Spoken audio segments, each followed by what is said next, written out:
Takže lidičky, já vás zdravím u dnešního videa. Abyste věděli, tak mám v pokoji novou televizi. Mám zapojený PlayStation 4, hraju Farming 19, teda Farming 2019 a jak jste mohli vidět dneska z fotek, tak už hraju tady nějakou dobu. Jo, nejsem nějak bohatý tady, ale budu vám aspoň takovýhle videa dělat. Jo, ale uvidíme, no.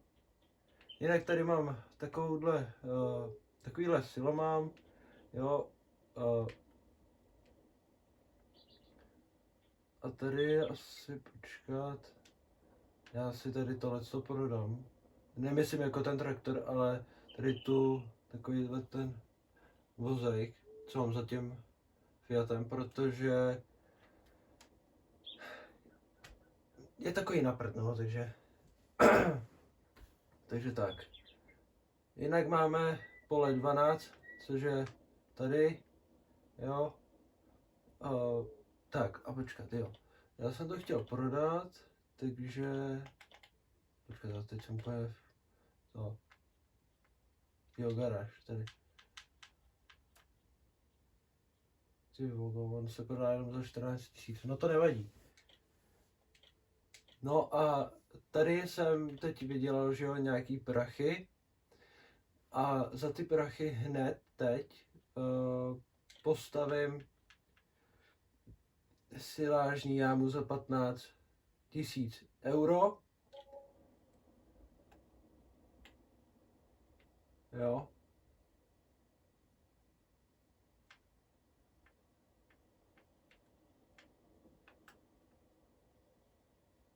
Ty krásu, tak tohle bude sranda.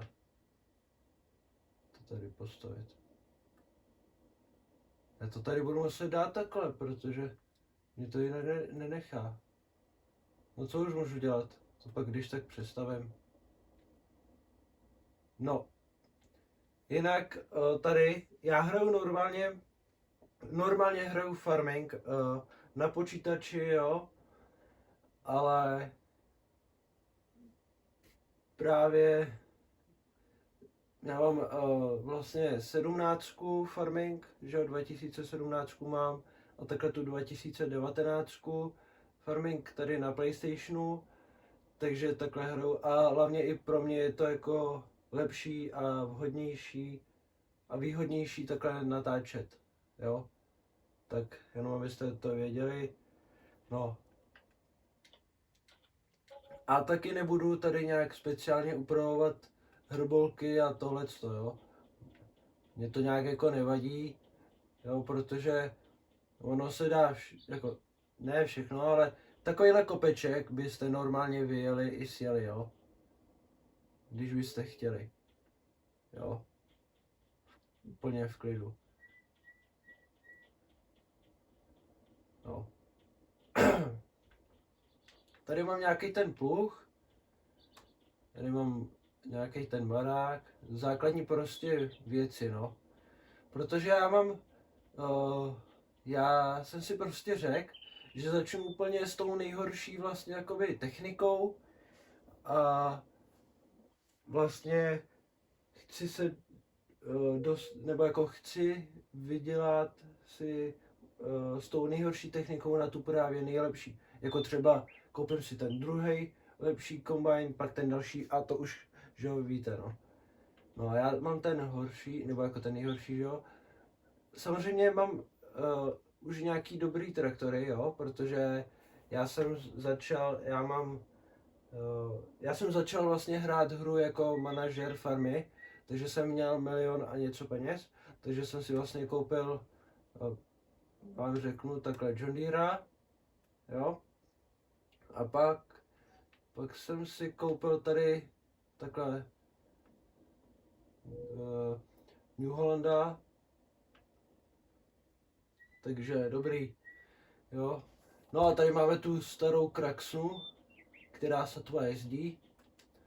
No a mám tady zakázku asi za 11 000, tak se zrovna to můžeme podívat. Jo, za 11 000 pole 13, takže jdem na to.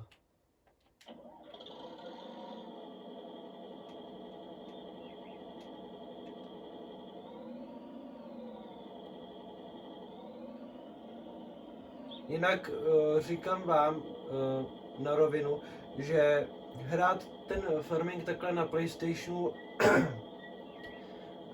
vlastně jako s tím ovladačem vlastně je to hrozně citlivý, takže jako nejde to jako ovládat úplně, třeba ten kombajn jo, ale co je třeba, když je rychlejší traktor nebo auto, jo, tak prostě když třeba chci zatočit, tak je to hrozně citlivý, jo, že tak abyste prostě neříkali, že jezdím jak nějaký korel.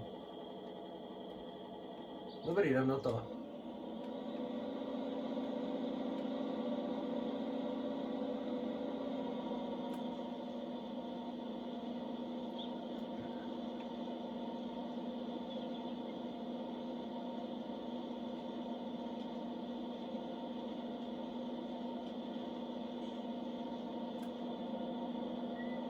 Jinak jsem nemocnej, mám kašel, rýmu, takže možná to i poznáte podle toho, jak mluvím, jo.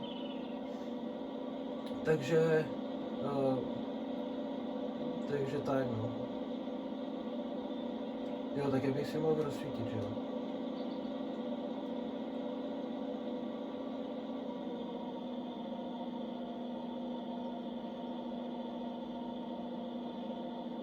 Jinak v plánu mám koupit, to ne v Holandu, mám v plánu koupit balíkovač na kulatý balíky, jo,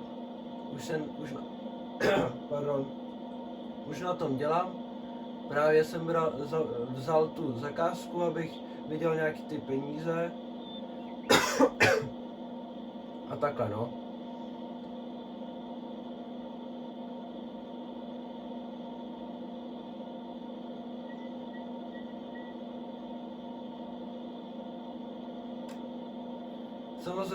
Samozřejmě videa budu dělat furt, jo, hned vlastně po tomhle videu budu natáčet další a takhle to teď bude, jo, protože pro mě je lepší natáčet takhle video, než to dělat s těma fotkama, nebo jako, chápete, jo.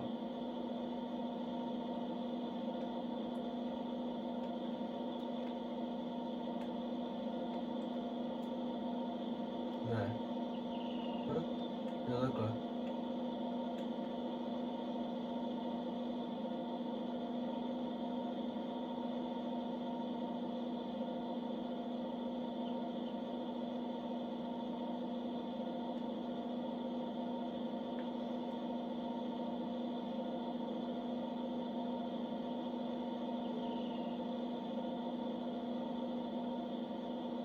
Jinak budu rád za každý odběr, like a zvoneček a taky komentář, jo, protože když prostě tady budu mít víc odběratelů, tak pak třeba od těch 500 můžu začít vydělávat peníze a můžu koupit lepší třeba techniku, jako je třeba kamera, jo, například třeba počítač na stříhání videí, jo, a takhle, jo. Takže tohle všechno je důležitý teď. Samozřejmě vy se můžete podívat tady na video, že jo. A takhle no. Taky bych byl rád, kdyby jste to dokoukávali až do konce, tady ty videa. No, nenutím vás, ale byl bych rád, jo. Protože některý jako lidi ty videa prostě rádi jako přeskakujou, protože je to nebaví, jo. A já si myslím, jako, že na tomhle asi nic nudného není. ale nutně bych potřeboval větší vlečku.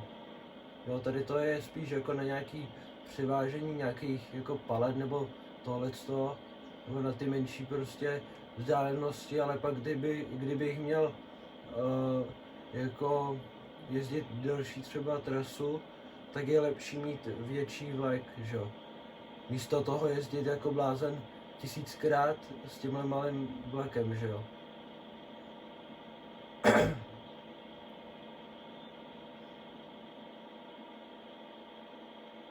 Jinak mám tady slepice, jo.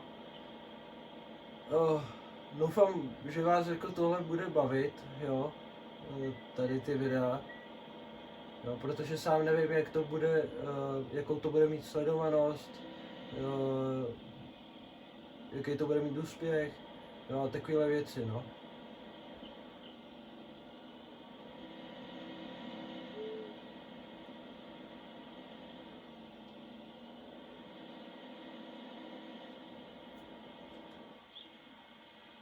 Takže tak, no.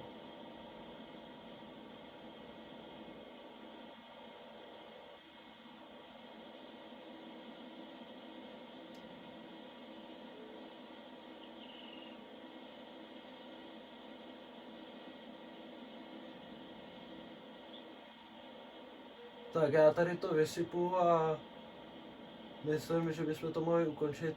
Já vím, že jsem tady víc mluvil a jako málo pracoval, ale přece jenom hned po tomhle videu půjdu natáčet a tady už budu pracovat. Jo, tohle je takový první prostě video, co natáčím. A nebo bych taky mohl udělat to, že bych vlastně mohl tohle vleku zvednout ty sajtny. Nakonfigurovat to tak, aby to mělo jako větší tu kapacitu. Tak tady to se dosype a já to ukončím a půjdu hned natáčet další video. Takže se mějte krásně, jo, a těšte se hned na další video, tak zatím čau.